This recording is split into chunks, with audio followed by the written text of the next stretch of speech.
aqui no livro do profeta Abacuque, os versículos 1 e 2. Oração do profeta Abacuque, em diversos tons. Ó Senhor, tenho ouvido o que se diz de ti e temi. Ó Senhor, aviva a tua obra em meio aos tempos, e em meio aos tempos, faze-a conhecida. Na ira, lembra-te da compaixão. Vamos orar. Amado Deus e Pai, no supremo e bendito nome do Teu Filho Jesus, nós nos congregamos aqui nesta noite, neste lugar.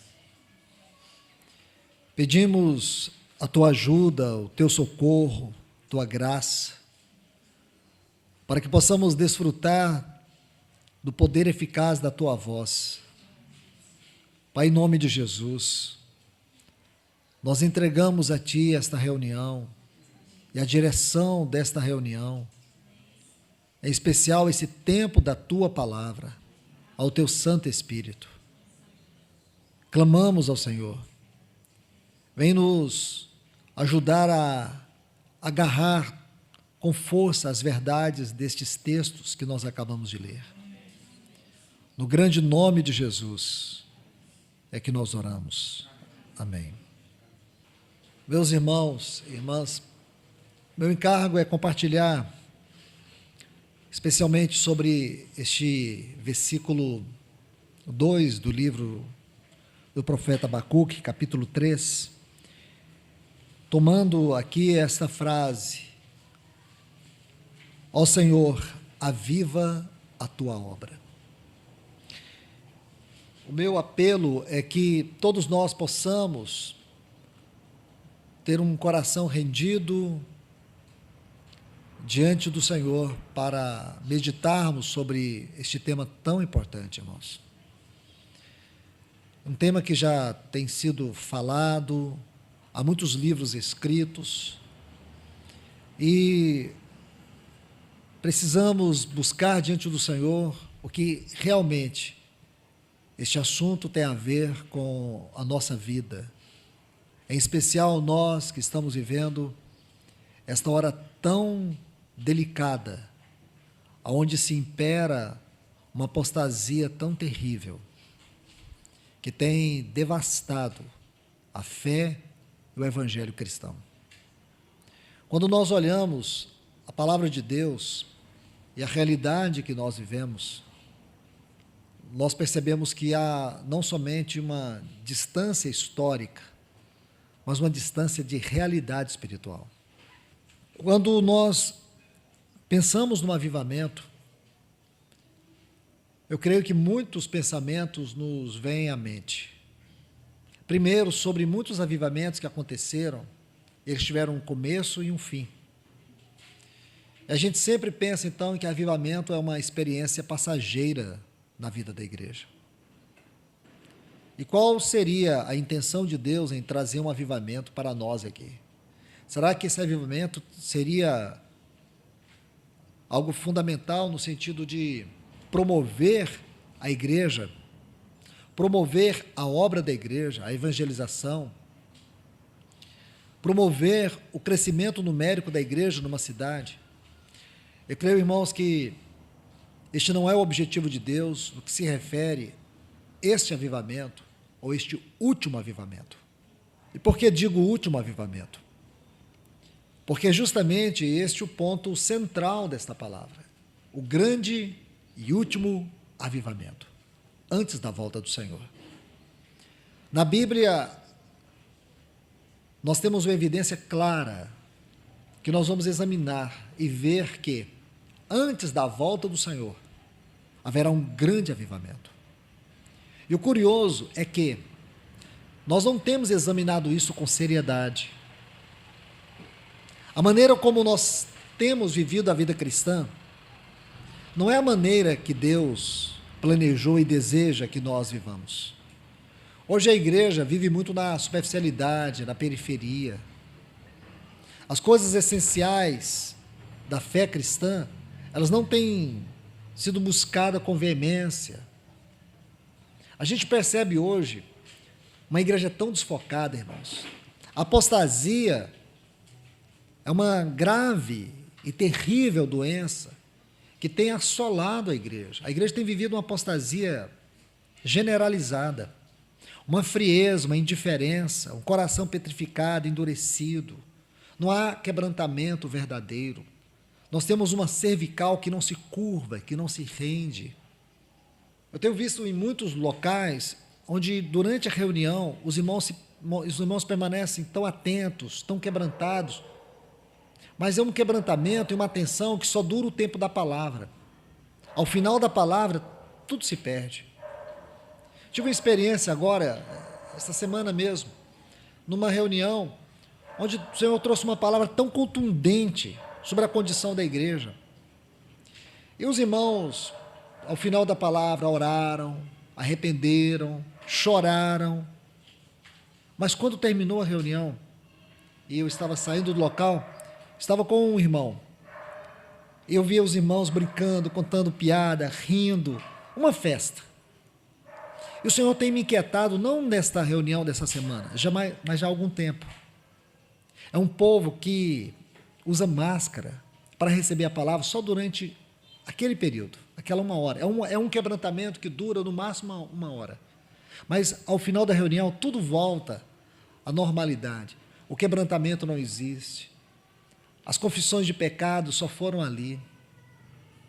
É o tempo que dura a palavra, é o tempo que dura o nosso quebrantamento. A gente volta à nossa rotina, nosso casamento não muda, nosso caráter não muda. A maneira como nós tratamos nossas finanças não muda. A maneira como nós vivemos dentro da nossa casa não muda. Aquelas práticas que ofendem a Deus, elas permanecem. Esse comportamento, irmãos, ele é abominável. E essa tem sido a grande marca da igreja. Uma característica forte dos cristãos desse tempo é a mesma condição de vida do irmão do filho pródigo. Quando a gente pensa no filho pródigo, a gente só concentra a atenção nele, e a gente esquece do irmão dele, mas ele tinha um irmão. E se você observar aqui em Lucas 15, você vai ver que a característica do irmão do filho pródigo é a grande revelação da igreja apostata. Aquela igreja que não quer entrar para participar da festa, ela quer ficar fora. Ela não está feliz com aquilo que deixa o pai feliz, ela não participa da alegria de Deus. Pelo contrário, ela repele a alegria do pai. Porque você sabe muito bem que na tipologia daquela parábola, o pai do filho pródigo representa Deus. E a gente esquece muito do irmão do filho pródigo e concentra a nossa atenção no filho pródigo. Mas o irmão dele, que parece que é aquele que é certinho, aquele que não cometeu nenhum erro, ele diz para o pai: eu nunca te desobedeci, e tu nunca me deste o bezerro cevado. Ele queria o bezerro, ele não queria a alegria do pai. O servo disse, quando ele chegou e olhou aquela festa, e disse: o que está acontecendo? Que festa é essa? Ele disse: você não está sabendo? Foi o teu pai que deu essa festa. Teu irmão, aquele que estava morto, ele voltou. Então eu te pergunto, de quem era a festa? Era a festa do pai. Aquela festa era o coração do pai, era a alegria do pai. Mas o que o filho fez? O irmão do filho pródigo? Ele não entrou na festa. Eu disse: não. O pai chegou e disse: meu filho, você não quer entrar? Eu disse: não quero entrar. Eu não quero entrar. Há quanto tempo estou aqui e te sirvo, e tu nunca me deste o bezerro cevado? E você vai ver que ele sempre se refere àquele bezerro. É como se ele pensasse que o pai guardou aquele bezerro para ele, aquele bezerro para o irmão dele, que estava perdido. Aí você vê que não tinha apenas um filho perdido, tinha 2. Era o que estava perdido dentro de casa. Era muito pior do que aquele que estava perdido fora de casa. Entende? Porque um saiu da casa, mas o outro não quis entrar na casa. Vamos ver os textos, irmãos. Eu acho que aqui nós temos muitas coisas que aprender. Lucas, capítulo 15. Versículo 25 a seguir diz assim: e o seu filho mais velho estava no campo, e quando veio, Agora observe, Lucas 15, 25. Chegou perto da casa, ouviu a música e as danças, e chamando um dos criados, perguntou o que era aquilo. Ele disse: teu irmão veio, teu pai fez matar. Olha o artigo, o bezerro cevado, preste atenção nesse artigo. O bezerro cevado, porque recuperou são e salvo. Então se indignou. Então você vê dois corações aqui. O coração do pai era um coração de alegria. E qual era o coração do irmão do filho pródigo? De indignação. Como é que pode isso, irmãos? É hora da festa e alguém não quer entrar na festa. Alguém não quer se envolver. Aí diz assim: então se indignou e não queria entrar. Olha essa frase, não queria entrar. Irmãos, é este o avivamento que Deus quer fazer. E nós ouvimos isso, e nós não queremos entrar, nós não queremos participar. Nós fazemos uma oração que é contra a palavra de Deus, que é contra a vontade de Deus. Nós temos um culto que ofende a Deus. Nós cantamos coisas que nós não cremos, cantamos coisas que nós não fazemos, cantamos coisas que não experimentamos. Vou dar um exemplo para vocês. Quantas vezes a gente canta assim: eu me rendo totalmente a ti. Não rende, irmãos. Não rende totalmente, mas a gente canta que rende totalmente. A gente canta assim: Senhor, eu te dou tudo. Não dá nada, irmãos. Não dá o tempo, não dá nada. Não dá nada. E a gente diz: Senhor, eu dou tudo a ti. Às vezes a gente canta e diz assim: Senhor, tu és tudo para mim. O time de futebol é muito mais do que o Senhor para ele. Porque ele gasta 90 minutos para ver um jogo de futebol, mas não gasta 99 minutos para um tempo de oração aos pés do Senhor. Não está na hora, irmãos, da gente tirar essa máscara de mentira religiosa que nós temos, porque é isso que tem atrapalhado o verdadeiro avivamento. E as nossas orações? Eu poderia falar mais sobre canções aqui. Quantas vezes a gente diz assim: nos rendemos aos teus pés? Irmãos, não rende. A gente canta com o coração fechado, olhos abertos e ainda olhando para cima. Porque eu acho que quando a gente fala eu me rendo a ti, a gente deveria, irmãos, muito mais do que falar, nossa vida deveria ser uma adoração. Porque se a nossa vida não é uma adoração ao Senhor, o que nós cantamos não vale nada na presença dele. Entende? Porque o nosso culto deveria ser resultado do nosso casamento, do nosso relacionamento, da nossa vida íntima no quarto secreto com o Senhor. Porque quando tem essa vida, o que nós cantamos tem significado diante de Deus. Quando estávamos vindo, meditávamos sobre uma canção: venho adorar-te, Jesus, porque abriste os teus céus e vieste a nós, revelaste tua face. Você pensa nessas frases tão profundas que na nossa prática elas não valem nada, não significam nada. É isso que tem matado a igreja, irmãos. Uma igreja indiferente, fria, vazia, onde não há reverência, não há temor. Cantamos coisas que não fazemos, de experiências que não vivemos, de profundidades que nós não cremos, e chamamos isso adoração. Isso é sério, irmãos. Aqui está o retrato do irmão do filho pródigo. Nós não entramos na festa de Deus, nós não entramos nas profundezas do Senhor. Tudo é periférico, tudo é superficial, tudo é momentâneo.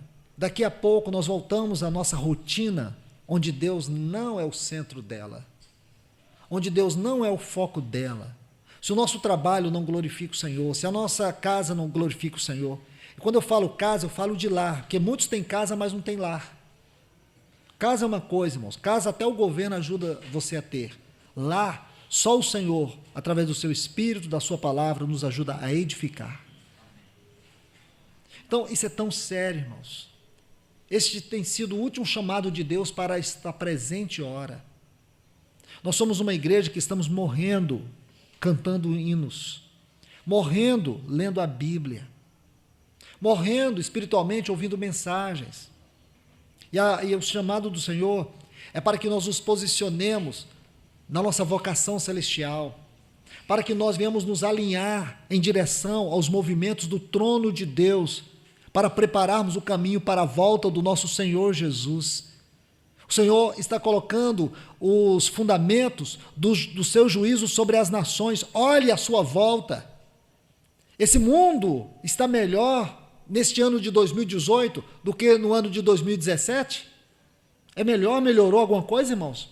A segurança está melhor? As pessoas estão moralmente melhores? As catástrofes diminuíram? Como é que estão as perspectivas e expectativas das pessoas quanto ao amanhã? Esse mundo deixou de ser menos violento, menos corrupto? Estão vendo, irmãos? Nós temos dificuldade de admitir o que é óbvio. Agora imagina a dificuldade que nós temos de admitir o que é espiritual. O nosso chamamento, a nossa condição e a nossa vida como igreja. Então, quando eu falava aqui da adoração e a oração, quantas orações que nós fazemos, irmãos, que beira o ridículo, que beira o cúmulo do pináculo da ignorância. Vou dar um exemplo, vocês vão ficar chocados. A gente ora assim e fala: Senhor, enche-me do Espírito. Essa é uma oração tão absurda. Como é que nós pedimos para Deus nos dar aquilo que já nos deu? Jesus disse: quem tem sede, vem a mim e beba. Isso disse quanto ao Espírito Santo que seria derramado. Ou o Espírito Santo não foi derramado, irmãos? A questão é que ele está sendo rejeitado. Nós precisamos nos arrepender por desprezar a obra e a pessoa do Espírito Santo. Jesus disse: eu rogarei ao Pai. Foi ele que fez a oração, Deus não precisa da nossa. Eu rogarei ao Pai, ele vos dará outro Consolador, a fim de que esteja convosco para sempre. E Deus ouviu ou não ouviu essa oração? Ouviu. Em Atos 2, o Espírito foi derramado, irmãos. E até hoje tem cristãos espirituais dizendo: ó Senhor, enche-me do teu Espírito. Irmãos, nós não temos que colocar nos ombros de Deus o que é responsabilidade nossa. Aí nós oramos e não somos cheios do Espírito, então de quem que é a culpa? É de Deus, porque ele não ouviu. Irmãos, ele já ouviu a oração do Filho, o Espírito foi derramado. É uma ordem. Efésios 5,18. Tem um imperativo ali. Que imperativo é esse? Enchei-vos do Espírito. Ser cheio do Espírito é uma responsabilidade nossa e não uma responsabilidade de Deus. O problema é que nós estamos tão entulhados de coisas que impedem o agir do Espírito. Muitas vezes, nosso alvo, nossa busca, são tantas outras coisas e não inclui ser cheio do Espírito. E aí, irmãos, a gente acha que Deus é tolo. Desculpe-me falar isso, mas às vezes nós achamos que Deus é tolo. Aí nós falamos assim para ele: Senhor, enche-me do teu Espírito. Ele sonda a mente e o coração. Ele conhece até o pensamento que você não pensou, ele já sabe. Então entenda, não brinque com Deus, irmãos. Nós precisamos ter uma responsabilidade, e temos essa responsabilidade, e somos chamados a viver essa responsabilidade. É nosso dever ter uma vida cheia do Espírito Santo. É o nosso dever. Nós precisamos parar com essas orações tolas. Senhor, ajuda-me a andar no teu Espírito. Ajudar. Gálatas 5,16 é outro imperativo. Andai no Espírito é um dever nosso e jamais satisfarei os desejos da carne. Mas preferimos satisfazer os desejos da carne e ignorar andar no Espírito. Você sabe da condição do seu coração. Você sabe o que não deve. Você sabe o que desagrada a Deus. Mas a nossa escolha sempre tem sido aquilo que desagrada a Deus. O que agrada a Deus? Andar no Espírito. Mas nós precisamos andar segundo o nosso ego, segundo a nossa carne. Então, irmãos, nós não podemos colocar nos ombros de Deus o que é um dever nosso. Estude a história dos puritanos. Aquele livro do J.J. Packer, Entre os Gigantes de Deus, a história dos puritanos. Estude a história dos morávios. Os morávios tinham um princípio que governava a vida deles. E o princípio era que eles buscavam ser a resposta sobre aquilo que eles oravam. Quando eles oravam a Deus pedindo alguma coisa, eles se colocavam para serem a resposta daquela oração. E nós, irmãos, o que nós temos feito? Aqui está o irmão do filho pródigo. Não queria entrar. Aí o versículo 28 diz: então se indignou e não quis entrar. Seu pai saiu e lhe pedia. Está vendo aqui a palavra, irmãos? Pedia. Sabe o que significa essa palavra? Insistência. O seu pai insistiu que ele entrasse, mas ele respondendo, isto é, ele várias vezes respondendo, isto é, ele argumentou. Disse ao pai: eis que por tantos anos venho te servindo, jamais te desobedeci, e nunca me deu um cabrito para alegrar-me com os meus amigos. Ele queria a alegria dele, não a do pai. Aqui está um grande religioso, irmãos, sempre obedeceu. Ele obedecia com um único propósito. A obediência dele era para obter as coisas do pai. A obediência dele não era uma satisfação, não era a alegria do pai. Ele obedecia ao pai, mas ele tinha algo em troca. Percebe, irmãos? Isso aqui é religião. Irmãos, Deus não quer a nossa obediência por causa daquilo que Ele pode nos dar. A nossa obediência é porque Deus é Deus. A nossa obediência deve ser um ato de amor, de adoração. Nós não devemos buscar obedecer a Deus esperando algo em troca, alguma recompensa. Se nós obedecemos a Deus em troca da recompensa, então nosso coração, ele tem o interesse naquilo que é de Deus e não no próprio Deus. Mas quando a nossa obediência é uma consagração de amor por aquilo que Ele é, tudo muda na nossa vida. Não importa se recebemos ou se não recebemos, nós o obedecemos porque o amamos. A nossa obediência é uma resposta ao amor dele por nós, e não por aquilo que ele pode fazer para nós. Aqui está o grande religioso, o irmão do filho pródigo. O que essa parábola nos mostra é que tanto aquele que abandona a Deus, que deixa a palavra que casa do pai, a frase casa do pai, ela tem uma conotação muito especial no livro de João. E você sabe que essa palavra, essa frase, casa do pai, é uma grande referência ao próprio coração de Deus. E quando o filho sai da casa do pai, ele vai e gasta tudo com as meretrizes, com seus prazeres. Agora, aqui você vê um filho que saiu e gastou tudo. Agora nós encontramos um filho que não entrou e não pôde desfrutar tudo. Olha o que o pai diz para ele. Mas quando, versículo 30, mas quando veio este teu filho que consumiu teus bens com prostitutas, tu mandaste matar para ele está vendo aqui? Bezerro cevado. Então lhe disse o pai: filho, tu sempre estás comigo e todas as minhas coisas são tuas. Agora você percebe que o pior dele é que ele não entrou e ele jamais desfrutou. O problema não é um filho que saiu e gastou o que o pai tinha. O problema era um filho que estava na casa e nunca desfrutou o que tinha. Então essas pessoas, esses cristãos apostatas, são assim. Eles não saem e não desfrutam. Eles não entram, eles não participam. Ficam como que resmungando, coração petrificado, frio, indiferente.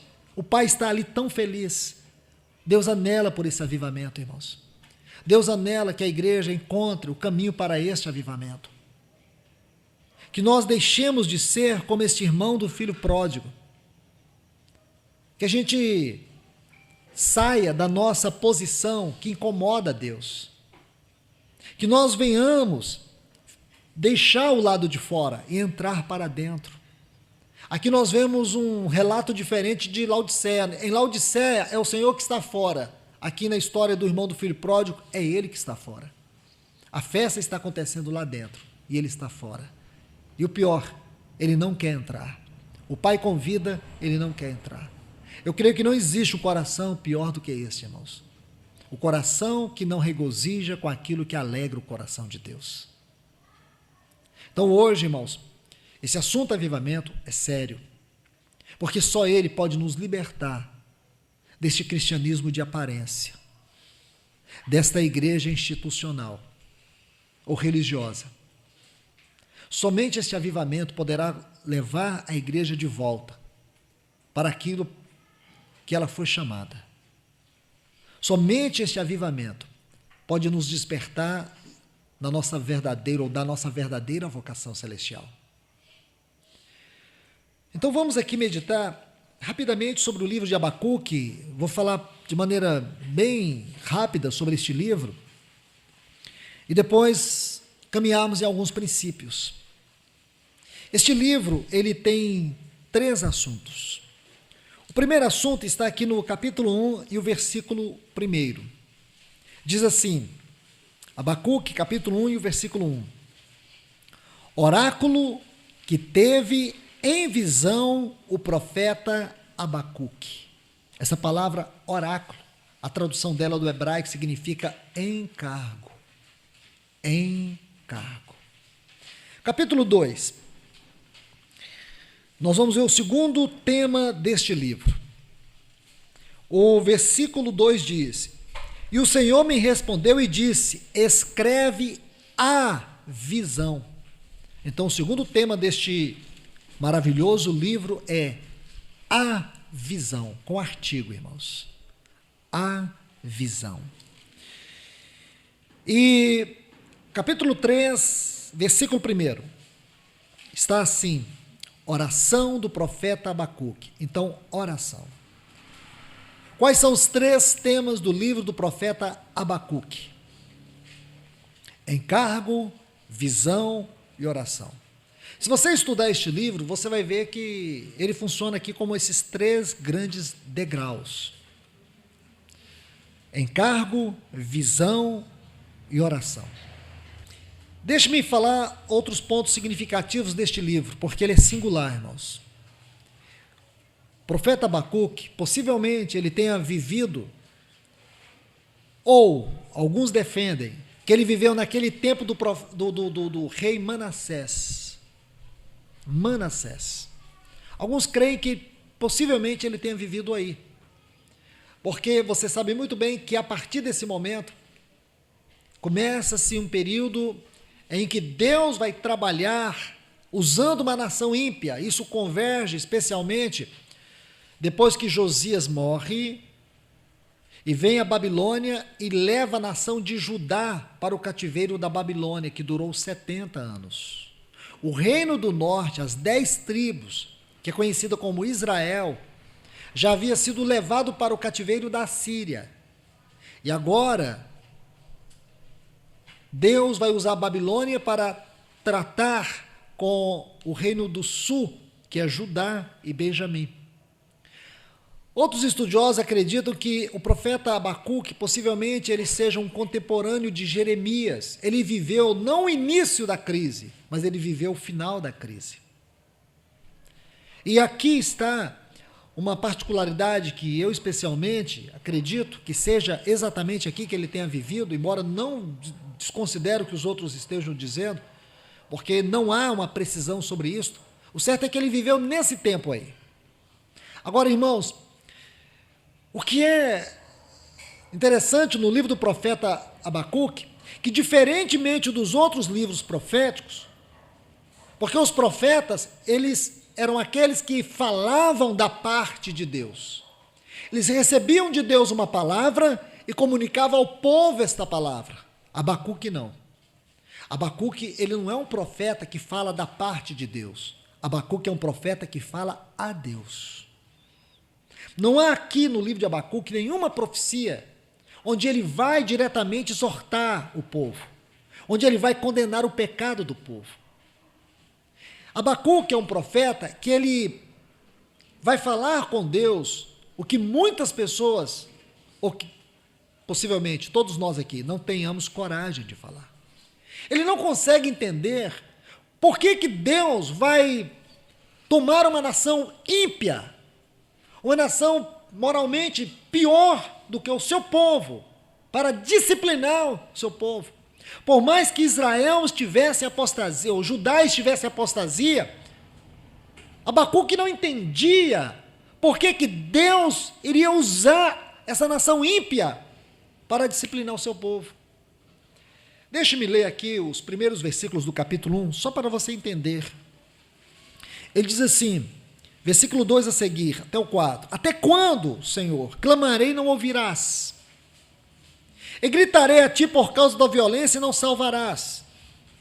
Porque me fazes ver a iniquidade e toleras, olha o que ele diz, ver a aflição. Destruição e violência é diante de mim, e se levantam pleitos e contendas. Por isso, a lei é debilitada, e o juízo não sai segundo a verdade, porque o ímpio cerca o justo, por isso a justiça é torcida. Até parece que a gente está lendo a revista da semana. Parece que nós estamos lendo o noticiário de hoje, mas este é o Abacuque, o livro dele. Ele não consegue entender. Quando você inicia estudando o livro de Abacuque, e você vê esta batalha dele com Deus, e é claro, irmãos, que homem algum pode chegar nesse nível de batalha se ele não tiver uma vida espiritual elevada. Ninguém pode chegar a questionar Deus deste modo se não for um homem que tem intimidade com Deus. Um homem que conhece o livre acesso ao trono de Deus. Abacuque era um homem de grande envergadura espiritual. Uma pessoa que não tem uma grande envergadura espiritual não pode, de maneira alguma, falar isso para Deus. Ele diz para Deus: toleras ver a aflição? Ele está perguntando para Deus: o senhor tem prazer na aflição? Esses 4 versículos resumem esse ponto que eu coloquei para vocês. Agora, o que é glorioso, irmãos, é que esse livro não é só isso. Este livro não é só isso. Esse livro ainda tem o capítulo 2 e o capítulo 3. Eu estou lendo esses textos para lhes ajudar a ver, mesmo que de maneira resumida, o coração deste profeta. Porque nós podemos tocar, sentir o bater do coração do profeta Abacuque aqui entre nós. Sentir o calor da sua presença nas palavras deste livro. O que ele estava sentindo.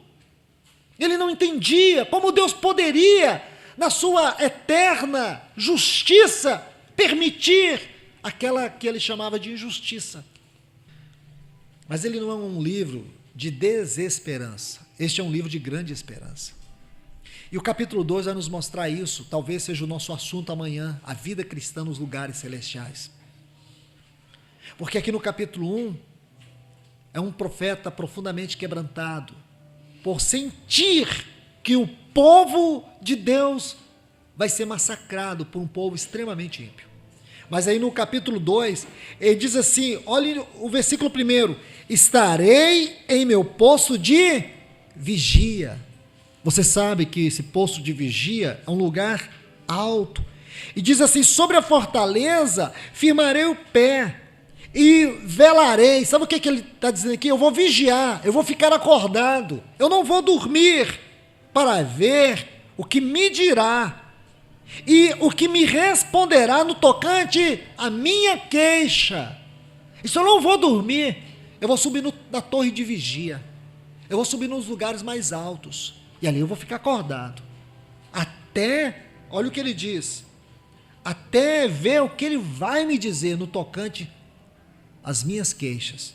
Aí o que diz o versículo 2, que é lindo, irmãos, inicia assim, e o Senhor me respondeu e disse, escreve a visão.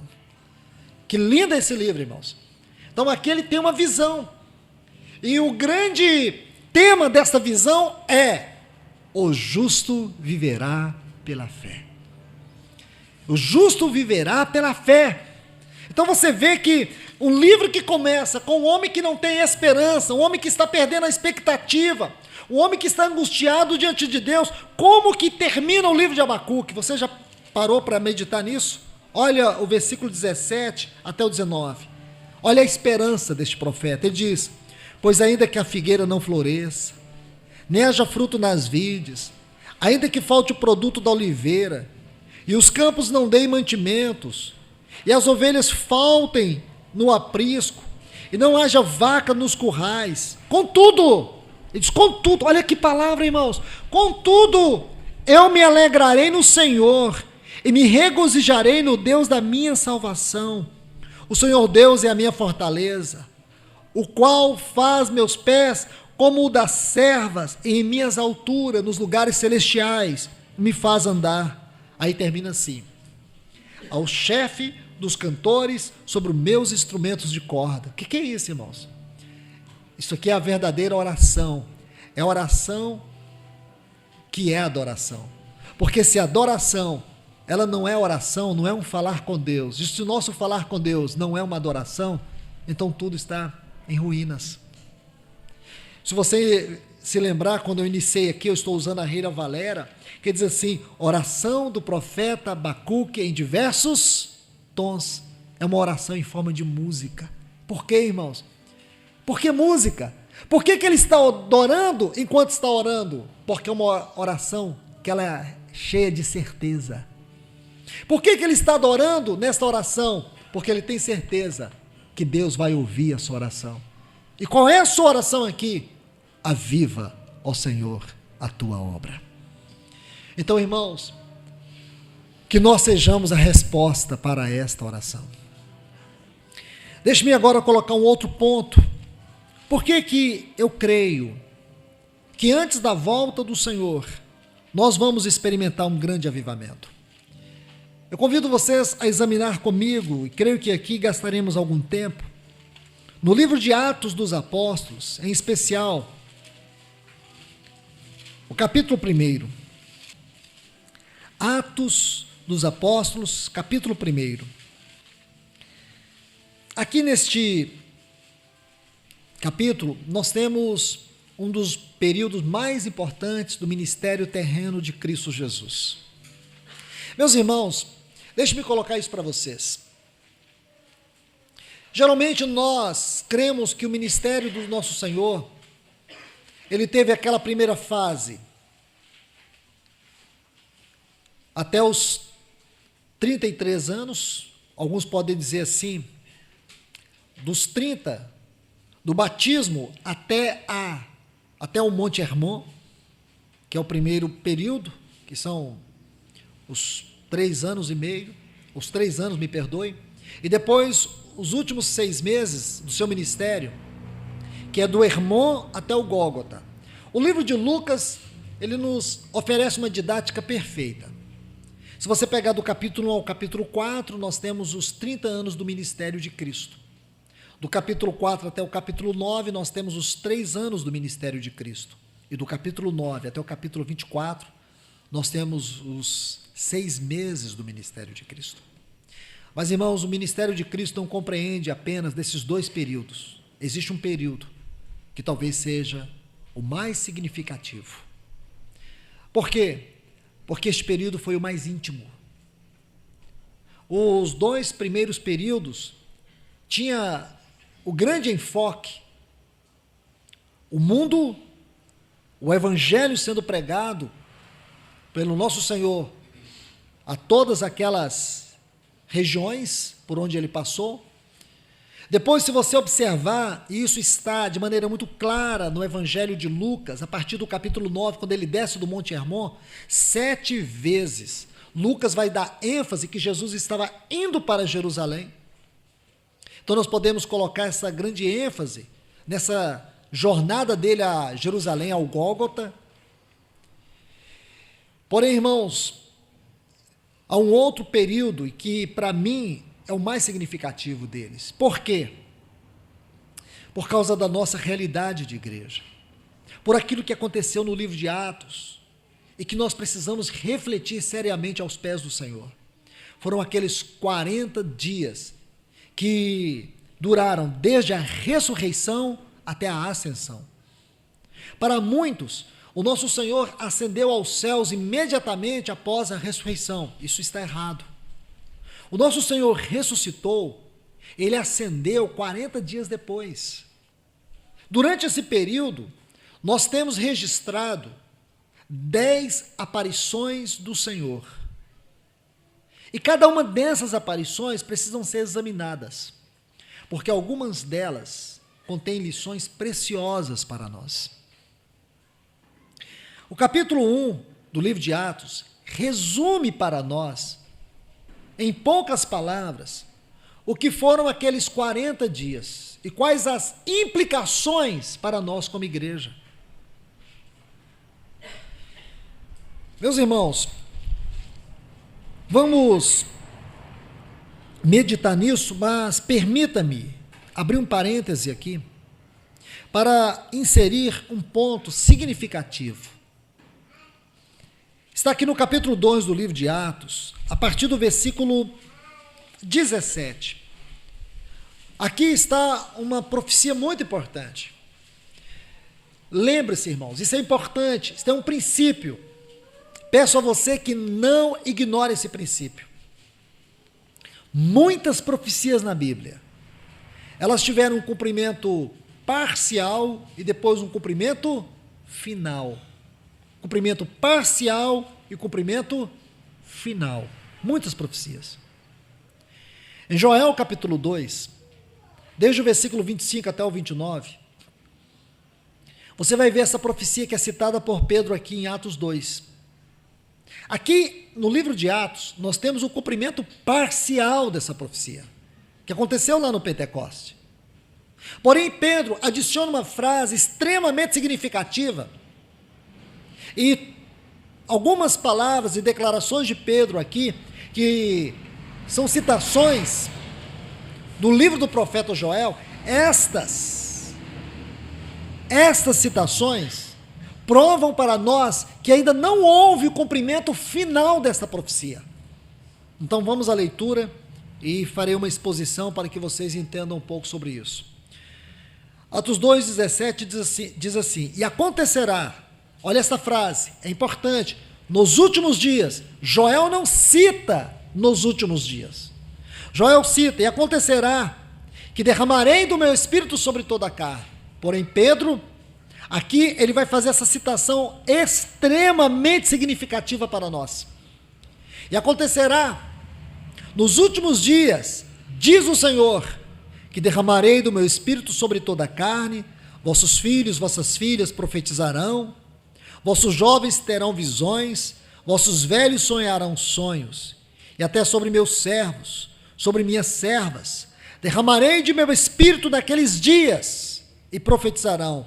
Observe, mostrarei prodígios em cima no céu e sinais embaixo na terra, sangue, fogo e vapor de fumaça. O sol se converterá em trevas e a lua em sangue. Observe agora. Antes que venha o grande e glorioso dia do Senhor. Se você quiser estudar essa frase, dia do Senhor, você precisa começar a estudá-la a partir de Isaías capítulo 2. Depois você vai para Isaías capítulo 13. Depois você vai para o livro de Joel, Amós, Malaquias. Quando você estudar todas essas porções, onde se encontra esta frase, dia do Senhor, você chegará à seguinte conclusão. Em todas as citações desta palavra, o contexto aponta para um dia de profunda angústia, de desespero, dias de perplexidade. O que, espiritualmente falando, significa essa frase, o dia do Senhor? Porque, irmãos, se você observar, existem dois grandes dias descritos na Bíblia, quanto ao futuro da humanidade. O primeiro é esse, o dia do Senhor. E o segundo é o dia de Cristo. Aonde se encontra isso? 1 Coríntios capítulo 1, 2 Coríntios capítulo 1, Filipenses, você vai ver a frase, o dia de Cristo. Esse o dia de Cristo, irmãos, não tem a ver com o mundo, só tem a ver com a igreja do Senhor Jesus. Nós não estamos aguardando o dia do Senhor, nós estamos aguardando o dia de Cristo. Então deixe-me dizer algo para você. O que significa espiritualmente a frase, o dia do Senhor? Essa frase, ela significa o juízo de Deus sobre as nações. Como nós podemos ampliar a revelação, o conteúdo dessa frase, baseado nessas citações panorâmicas que eu fiz aqui para vocês? Apocalipse capítulo 8, até o capítulo 9, você vai ver as trombetas do Apocalipse, as 7 trombetas do Apocalipse, e depois no capítulo 11, você vai encontrar a última, que é a 7ª. Agora observe bem, quando você estuda desde o capítulo 8, você sabe que Deus enviará 7 trombetas sobre a face da terra.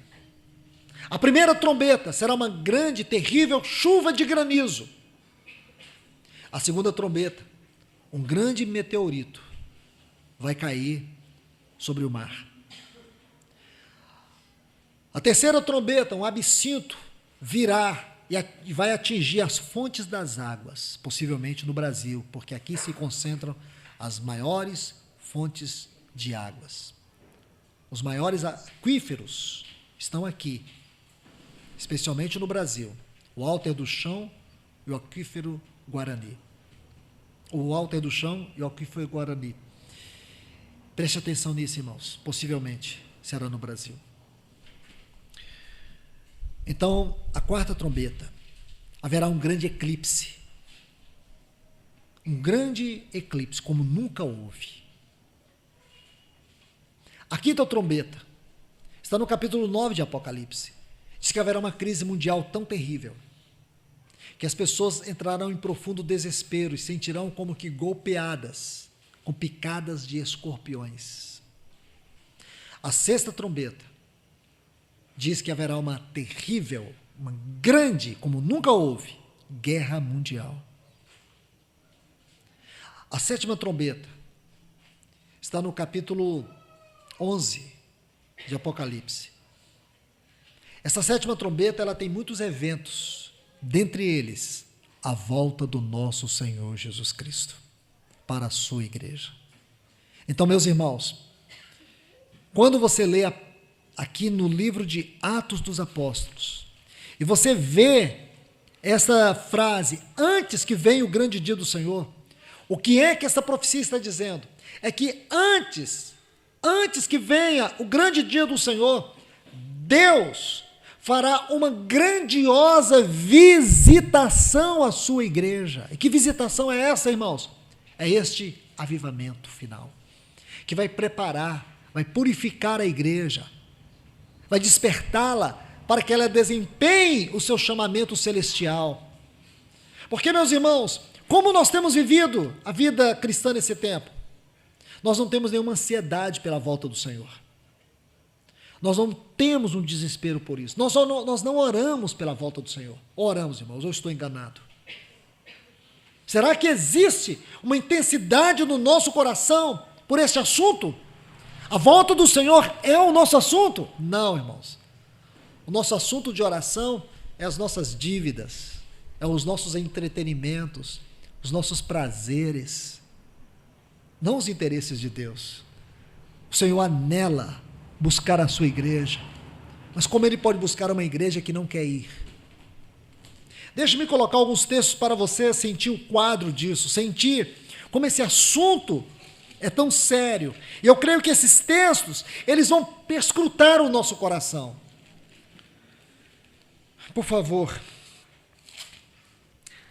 Hebreus capítulo 9, versículo 28. Hebreus 9, 28 diz assim: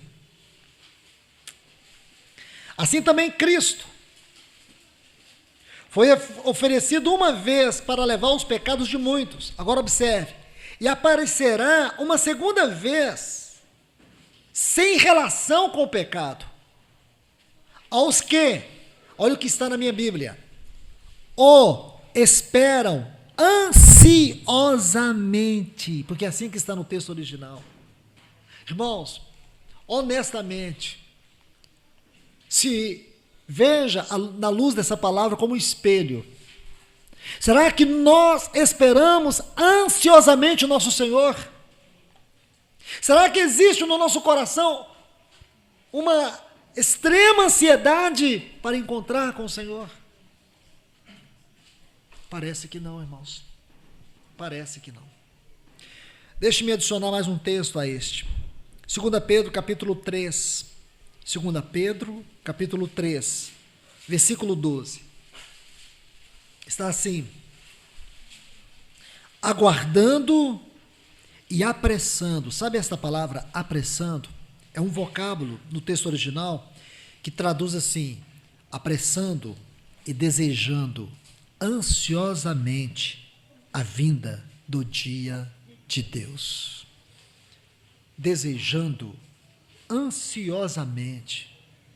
Será que nós estamos desejando ansiosamente a volta do Senhor, irmãos? Oh, irmãos, como igreja nós precisamos acordar. Nós precisamos acordar. Nós precisamos buscar entender qual é o caminho do Senhor. Entender o que é este caminho. Nós precisamos entender o que é a presença do Senhor, o que é a glória do Senhor. Meus irmãos, quando você estuda a igreja de Jerusalém, aqui desde o capítulo 1 do livro de Atos, você vai ver que este foi o maior avivamento. A igreja começou com este grande avivamento. Então você considere da seguinte forma: se o início da história da igreja, se o início da vida da igreja na terra foi marcada por um grande avivamento, se aqueles cristãos primitivos, eles puderam viver aquela experiência para começar, eles começaram, irmãos. O Senhor não concluiu sua obra na terra com eles, Ele vai concluir sua obra na terra conosco. Então, se com eles, para começar, Ele fez aquela grande visitação, será que conosco Ele não vai fazer, irmãos? Ele vai nos deixar como nós estamos, frios, sem desejar ansiosamente a volta dEle, andando pelos nossos próprios caminhos, vivendo da nossa maneira. É assim que Ele vai nos deixar? Não, irmãos. Esse Deus sério e santo, Ele fará uma grande visitação à sua igreja nesse tempo. Mas nós temos que desejar isso, irmãos. Nós temos que tratar esse assunto com a extrema seriedade. Isso tem que mudar tudo na nossa vida, na nossa maneira de viver pessoal e congregacional. Está na hora de nós checarmos as nossas casas, os nossos casamentos, os nossos relacionamentos, a nossa vida, o nosso coração. Está na hora, irmãos, de nós levarmos isso a sério diante de Deus. Nós não podemos ficar caminhando de qualquer jeito. O diabo veio matar, veio roubar, destruir. Ele batalha para isso. Casamentos estão sendo destruídos no meio do povo de Deus. Cristãos estão vivendo em pecado no meio do povo de Deus. Cristãos estão aqui como esse irmão do filho pródigo, amargurados, frios, indiferentes, e estão contentes com isso. Não se sentem incomodados por serem frios, não se sentem incomodados por ver o anelo do Pai e não querer participar deste anelo. Isso não pode ser a igreja, irmãos. Isso não é a casa de Deus. Este não é o povo de Deus. Este não é o testemunho de Deus na terra. Quando Jesus ficou com aqueles discípulos, aqueles 40 dias, você vai ver que 3 coisas são citadas aqui no capítulo 1. No versículo 2, diz assim: até o dia em que foi recebido acima, depois, ele foi recebido acima, mas depois de dar mandamentos por meio do Espírito Santo aos apóstolos que escolhera. Então, a primeira coisa que ele fez, ele deu ordens. Ordens. Segundo, na última parte do versículo 3, vamos ler todo o versículo, creio que vai ficar melhor. Aos quais também, depois de haver padecido, apresentou-se vivo com muitas provas incontestáveis. Este ponto é importante. O Senhor se permitiu ser tocado. Eu creio que é isso aqui que João diz lá no capítulo 1 da sua primeira epístola. Aquilo que nossos olhos viram, aquilo que nossas mãos tocaram, acerca do verbo da vida, é isso que anunciamos. Meus irmãos, permita-me lembrar-lhes de algo. Você se lembra como estavam os discípulos durante a ressurreição do nosso Senhor? 2 palavras definem isso para nós: incredulidade e medo. Quando as mulheres vieram anunciar para os discípulos, a Bíblia diz que eles não creram. Eles não creram. Eles não acreditaram na ressurreição. Não foi só o Tomé, não. Todos eles não creram. Essa é a primeira palavra. A segunda, medo. João 20, 19. Trancadas as portas onde estavam os discípulos, com medo dos judeus, pôs-se Jesus no meio deles e disse-lhes: paz seja convosco. Medo. Eu te pergunto, irmãos, será que houve na terra uma geração que pôde receber tal ensinamento como aqueles discípulos? Nunca. Nunca houve na terra homens que puderam ouvir ensinamentos como aqueles. Quando as pessoas ouviam Jesus, lá em Mateus 7, 28, diz assim, na maioria das versões, corrigida, atualizada, diz assim, que as pessoas saíram maravilhadas. Essa é uma infeliz tradução, irmãos. Uma infeliz tradução. A palavra ali não é maravilhados, porque a ideia que se tem é que quando Jesus terminou aquela conferência do Sermão do Monte, as pessoas saíram vibrando por aquilo que Jesus falava, como se elas estivessem felizes. Essa ideia, ela cai por terra. A palavra do texto original grego dá o sentido de como que golpeado por uma pancada. A minha versão aqui, a Reina Valéria, diz assim, atônitos. Elas ficaram atônitas, elas ficaram perplexas, elas ficaram chocadas por causa da sua doutrina. Assim eram os discípulos, irmãos. Mas eu te pergunto, o que os ensinos de Cristo puderam fazer na vida daqueles apóstolos depois que nosso Senhor morreu? Sabe o que eles se tornaram? Covardes, incrédulos. E os milagres? Nunca houve na terra. João chega a dizer que se reunisse todos os livros daquele tempo, não seriam suficientes para descrever a quantidade de milagres que Jesus realizou. Imagine, irmãos. Eles viram o que nenhum de nós aqui jamais vimos. Nenhuma geração pôde contemplar um homem na terra dizendo para o vento, para o mar, ordenando espíritos malignos. Ninguém pôde ver isso, irmãos, como eles viram. E eu te pergunto, o que os milagres produziu na vida deles? Medo. Medo, covardia. Mas o nosso Senhor não os desamparou. Ele ressuscitou e ficou 40 dias com eles. Porque ele sabia que não eram os ensinos e nem os milagres. Havia algo muito maior do que isso, que daria vida, iria substantificar o ensino, os milagres, a pessoa e a obra do Senhor. Só o Espírito Santo. Então Jesus vem, fica com eles 40 dias, dá os ensinamentos. Deixe-me colocar uma palavra muito importante que está aqui no versículo 4 do capítulo 1 de Atos, Atos 1:4.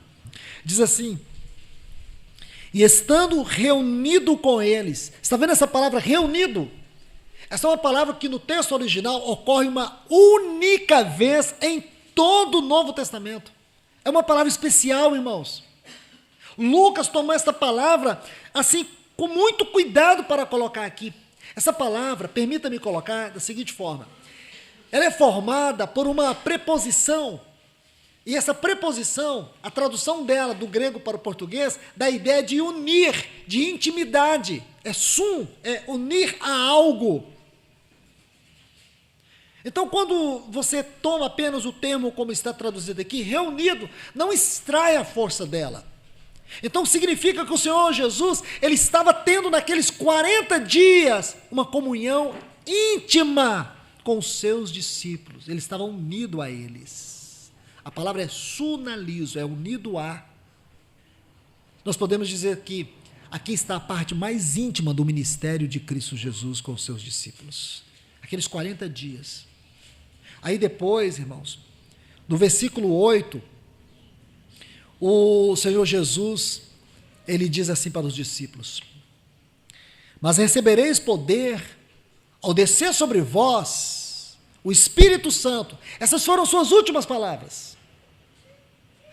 E recebereis poder ao descer sobre vós o Espírito Santo, e ser-me-eis testemunhas, tanto em Jerusalém, Judeia, Samaria e até os confins da terra. Agora o Espírito Santo iria descer sobre eles. Eles iriam receber o Espírito Santo. E nós sabemos aqui em Atos 2, como que foi, irmãos, isso. E nós podemos ver a sequência de Atos 2. Quais foram as consequências disso, irmãos? Quais foram as consequências desse derramar do Espírito Santo? Então você vai ver um ministério eficaz. Um avivamento sustentado por dois grandes pilares: vida e poder. Vida e poder. Agora, tudo na igreja primitiva funciona de acordo com a vida. Vida. A vida governando tudo. Não era por força, era pela vida. O Espírito Santo conduzia todas as coisas, todos os assuntos. E o poder habilitando eles para o serviço. O poder não era uma experiência sobrenatural, eufórica, onde eles ficavam saltitando, fazendo barulho. Não, era um poder com realidade espiritual. Era um poder que os habilitava à proclamação do Evangelho. Um poder que os habilitava a orar de tal forma congregacional que quando eles oravam, irmãos, Deus ouvia, Deus respondia. Cárceres eram quebrados, anjos eram enviados, paralíticos andavam. Esta era a realidade do poder na igreja de Atos dos Apóstolos. Perdemos tudo isso, irmãos. E o pior, ninguém fica incomodado. Nós não ficamos incomodados por não termos vida, por não termos poder. Nós estamos contentes na nossa miséria espiritual, na nossa fraqueza espiritual, na nossa falta de eficácia. Por isso que esse ministério de palhaços hoje no meio do povo de Deus tem sido tão popular, porque não temos profetas. Então os palhaços são populares. São populares. Mensagens superficiais, que não tocam o coração, que não perfuram o coração. Mensagens superficiais gera cristãos superficiais. Mas na igreja de Atos não, irmãos. Quando você estuda aquela grande mensagem de Pedro no capítulo 2, ele vai falar sobre 7 temas acerca do Cristo exaltado. Quando ele termina, o versículo 37 diz que as pessoas sentiram como que perfuradas em seus corações, compungiu-se-lhes os seus corações. A frase ele compungiu-se-lhes significa sentir perfurados. Oh, irmãos, o que se tornou a igreja hoje? Uma igreja que se limita a reuniões, e reuniões que só têm eficácia 1 hora, 1h30 no máximo. Reuniões que não são reflexo da vida lá fora. Porque as nossas reuniões deveriam ser reflexo da nossa vida lá fora, no lar, no trabalho. Não é reuniões que elas só têm efeito nos domingos. É uma reunião que ela começa agora, amanhã, a todo tempo, a toda hora. Ela começa a sendo gerada, baseada na minha comunhão com Deus, na minha comunhão com os meus irmãos, na minha vida de oração. Porém, quando esses santos se reúnem, essa reunião, ela tem uma manifestação visível da glória de Deus, da presença de Deus, a temor, a verdadeira alegria. Pessoas são curadas, pessoas são transformadas. A reverência, a liberdade no espírito. Nós não podemos conjugar a igreja baseada apenas em reuniões. A igreja reúne, mas ela não pode ser definida por reuniões. A igreja é mais do que isso, irmãos. Porque nosso conceito errado de igreja é que nos faz distanciar deste avivamento. E quando você olha para a igreja de Atos, você pensa assim, meu Deus, por que nós não vivemos isso? Irmãos, nós não temos uma distância histórica da igreja de Atos. Nós temos uma distância de realidade espiritual. Porque o mesmo Espírito que habilitou aqueles irmãos, que veio e encheu aqueles irmãos, é o mesmo Espírito que anela fazer isso hoje em nós. Ele quer glorificar Cristo na igreja. Como Eliezer foi enviado para preparar Rebeca para Isaac, ele está aqui nos preparando para Cristo. Esse é o seu anelo.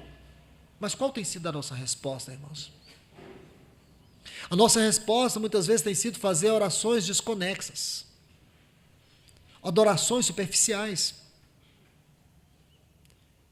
E quantas vezes, irmãos, a gente ouve os irmãos orando assim: aviva, ó Senhor, a tua obra. Não ora não, irmãos. Abacuque já orou, nós temos que ser a resposta dessa oração. Porque é muito fácil orar quando em nosso coração não existe o desejo de ser a resposta. Será diferente orar quando em nosso coração existe um desespero em ser a resposta. Então, irmãos, você vê aqui, o Espírito Santo foi derramado na igreja de Atos. E como foi essa experiência? O que realmente é essa experiência? Essa é a maior experiência, irmãos, que alguém pode ter. E nós temos, irmãos. Talvez é porque nós não sabemos. Talvez nós não compreendemos a dimensão dessa experiência. Eu creio que duas coisas nós temos dificuldade de entender: a nossa filiação e a nossa vida no Espírito. A nossa filiação. Nós temos uma extrema dificuldade de entender isso, entender o perdão, entender o sangue. Porque se nós entendermos isso, irmãos, tudo muda na nossa vida. Saber que o perdão que Deus nos deu é um perdão eterno, não um perdão para final de semana. Ele não nos perdoou de um pecado que cometemos, Ele nos perdoou de todos os pecados que cometemos. E isso é um fato. Quando Jesus disse, está consumado, pronto, isso está consumado. Este é o seu perdão. É um perdão que satisfaz a justiça de Deus eternamente. Mas não só Ele nos deu perdão, Ele também nos deu o seu sangue. E você sabe o que esse sangue é, irmãos? Se você ler o livro de Levítico, vai dizer assim que o sangue é vida. Então, todas as vezes que o Novo Testamento fizer referência ao sangue de Cristo, está fazendo referência à totalidade de toda a sua vida. Se você estudar a palavra sangue na Bíblia, você vai ver que ela ocorre 87 vezes. O livro onde mais ocorre a palavra sangue é o livro de Hebreus, e o capítulo onde mais ocorre esta palavra é o capítulo 9. Então, significa, se nós quisermos estudar o sangue de Cristo, nós temos que estudar o capítulo 9 de Hebreus. E você vai ver, irmãos, que neste capítulo, este autor, ele vai falar de uma maneira tão gloriosa sobre o sangue de Cristo. Aí quando você entra no capítulo 10, você vai ver uma das declarações, talvez eu possa dizer, a declaração mais estupenda em relação ao cristão. Eu não vou entrar nisso porque é o assunto amanhã. É a nossa vida cristã nos lugares celestiais. É como nós podemos, irmãos, e por que podemos entrar diante do trono de Deus? Porque sendo quem nós somos, porque sendo tão fracos, tão falhos, tão vulneráveis ao pecado, como ainda é possível Deus nos amar? Por que Ele não desistiu de nos amar, sendo quem somos? Por que Ele ainda continua insistindo conosco? Porque Ele anela tanto por nós. Porque sendo quem somos, eu e você temos o direito, e talvez você não desfrute disso, mas eu quero te dizer que você tem o direito de entrar diante da presença de Deus no lugar santíssimo, aonde Ele está. E a única coisa que me garante isso, irmãos, não são as coisas boas que eu faço. É por causa do sangue que já foi derramado. Então você consegue entender? É por causa do sangue. Então nós temos dificuldade de entender isso, mas não deveríamos, irmãos. Não deveríamos. Porque o perdão trata com o que fizemos, o sangue trata com quem somos. O sangue trata com você agora. Aí você diz, meu Deus, eu pequei. Perdoa-me. E por que você tem essa graça de pedir perdão? Por causa do sangue que foi derramado. Então, essa é uma dificuldade que nós temos, e não deveria, muitos têm. E a outra é entender o que é o Espírito Santo, o que é esse derramar, o que significou o Espírito ser derramado para dentro de nós, irmãos. Qual é a dimensão disso? Qual é a altura disso? Qual é a profundidade disso? Qual é a largura disso? Como entender as dimensões dessa grande promessa? O Espírito derramado para dentro de nós. Eu quero terminar colocando aqui alguns textos rapidamente para vocês. Começando aqui em João capítulo 4. Quero convidá-los para que nós façamos uma interpretação contemplativa. O que é uma interpretação contemplativa? Nós vamos tomar uma quantidade de textos, colocaremos como num quadro e vamos contemplar depois todos eles juntos. Quer dizer, nós só vamos ter interpretação quando nós lermos todos os textos juntos. E esses textos precisam se configurar perfeitamente. Se eles não se configurarem, nós não conseguimos ter a revelação deste quadro. Evangelho de João, capítulo 4, e a partir do versículo 10. Jesus respondeu e disse: se tu conheceres o dom de Deus, e quem é o que te diz, dá-me de beber, tu lhe pedirias, e ele te daria água viva. Vamos para o versículo 15. Jesus disse-lhe: todo aquele que beber desta água, tornará a ter sede, mas aquele que beber da água que eu lhe der, nunca terá sede, porque a água que eu lhe der, observe isso, irmãos, se converterá nele em uma fonte de água viva, que saltará para a vida eterna, ou que saltará para a eternidade. Então ele disse isso, irmãos, com relação ao Espírito Santo. E por quê? Vamos para a segunda porção, para entendermos este quadro. João capítulo 7. A água que eu lhe der, formará nele uma fonte que saltará para a vida eterna. Não esqueça isso, irmãos.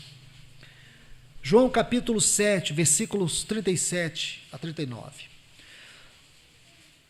No último e grande dia da festa, Jesus pôs-se em pé e clamou dizendo: se alguém tem sede, venha a mim e beba. Então quer dizer, aquela água que ele estava dizendo no capítulo 4, é ele. Venha a mim e beba.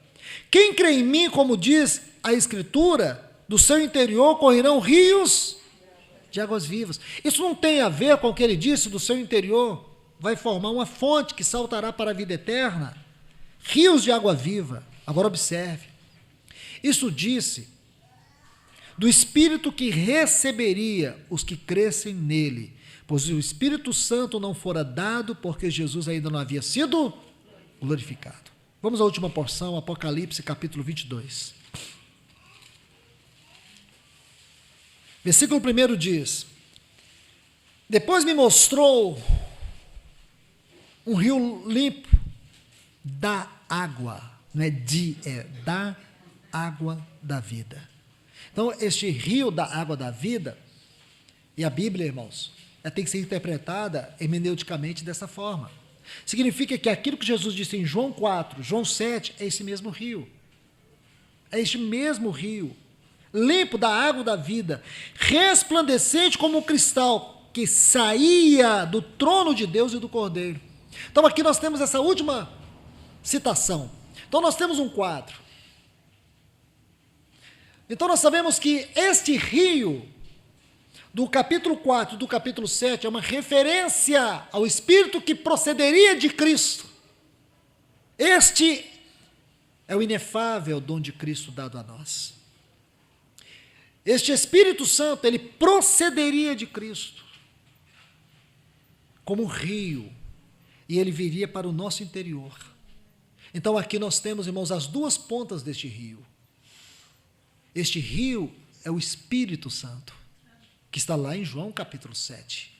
Então ele procede da onde, irmãos? Ele vem do trono de Deus, e ele vem para dentro do nosso coração.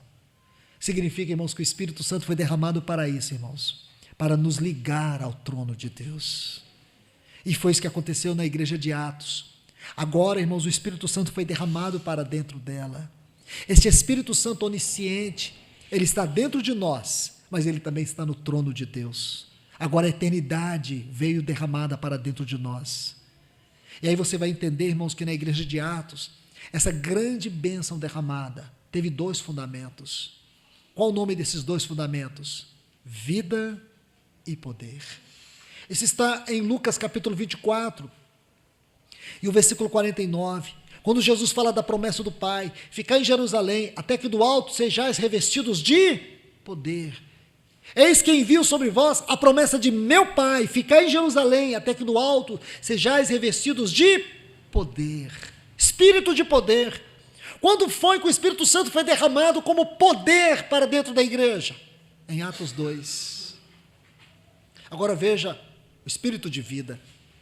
João 14, versículos 16 e 17.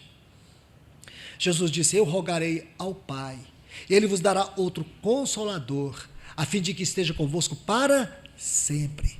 O Espírito da verdade, que o mundo não pode receber. O mundo não pode, mas nós podemos. Aí diz: porque habita convosco, estará em vós. Quando foi que o Espírito Santo foi derramado como vida para os discípulos? João, capítulo 20, a partir do versículo 19. Se você puder ler comigo, volte aí. Diz assim, João 20 e o versículo 19. Ou a partir do versículo 19. Trancadas as portas, onde estavam os discípulos com medo dos judeus, pôs-se Jesus no meio deles e disse-lhes: paz seja convosco. E tendo dito isto, mostrou-lhes as mãos e o lado, e os discípulos, vendo o Senhor, regozijaram-se. Então Jesus disse outra vez: paz seja convosco, como o Pai me enviou, assim também eu vos envio. Agora observe aqui, irmãos, com muito cuidado. E tendo dito isto, soprou sobre eles e disse-lhes: recebei o Espírito Santo. Primeiro eu te pergunto, quem é esse que está soprando o Espírito Santo aqui, irmãos? É o mesmo que com o sopro da sua voz disse: haja luz, e houve luz. Aquele que com o sopro da sua palavra criou todas as coisas e sustenta todas as coisas, só com a palavra do seu poder. Agora o que ele fez? Ele soprou o Espírito Santo para dentro dos discípulos. Aí você me diz: irmão, mas o que tem a ver isso com vida? Deixe-me explicar isso de maneira mais exegética. Irmãos, a palavra soprou aqui no texto original só ocorre aqui, em nenhum outro lugar. Mas como nós vamos extrair a vida dessa palavra? De maneira muito simples. Se você estudar sobre as versões da Bíblia, você vai conhecer uma que é chamada Septuaginta, a versão dos 70. Essa versão surgiu por volta do ano 325 a.C. Foi uma versão feita do antigo hebraico para o grego daquela época. E aqui você vai encontrar essa palavra, mesma palavra, porque o Velho Testamento, Septuaginta, o grego, que agora o Velho Testamento é escrito em grego. A primeira ocorrência dessa palavra está em Gênesis capítulo 2, versículo 7, quando diz que Deus criou o homem do pó da terra e soprou nas suas narinas o fôlego de vida. Fôlego de vida. Então foi o que aconteceu ali, irmãos. Quando o nosso Senhor soprou sobre eles o Espírito Santo, esse fôlego de vida entrou para dentro deles. Vida e poder. Os 2 pilares do avivamento da igreja em Jerusalém. É o que nós anelamos nesse tempo, irmãos. Que a igreja tenha essa vida, que ela tenha esse poder. Porque ao longo da história nós nos permitimos perder isso, irmãos. E o Senhor deseja restaurar a vida e o poder do seu Espírito na sua igreja. Mas nunca, irmãos, isso vai acontecer se não houver em nós um anelo por isso, uma busca por isso. Nós não podemos ouvir essa palavra, irmãos, e achar que tudo isso é uma coisa comum. Nós temos que ir aos pés do Senhor. Pedir: Senhor, confirme a Tua palavra nos nossos corações. Ajuda-nos a receber essa palavra, Senhor, para que nós possamos orar com convicção, com certeza, sobre aquilo que nós estamos orando, para que nós sejamos a resposta nesta oração. Para que esta oração de Abacuque se cumpre em nossas vidas, irmãos. Que Deus os abençoe. Que Ele continue falando a todos nós. Pai, no nome de Jesus, querido Deus,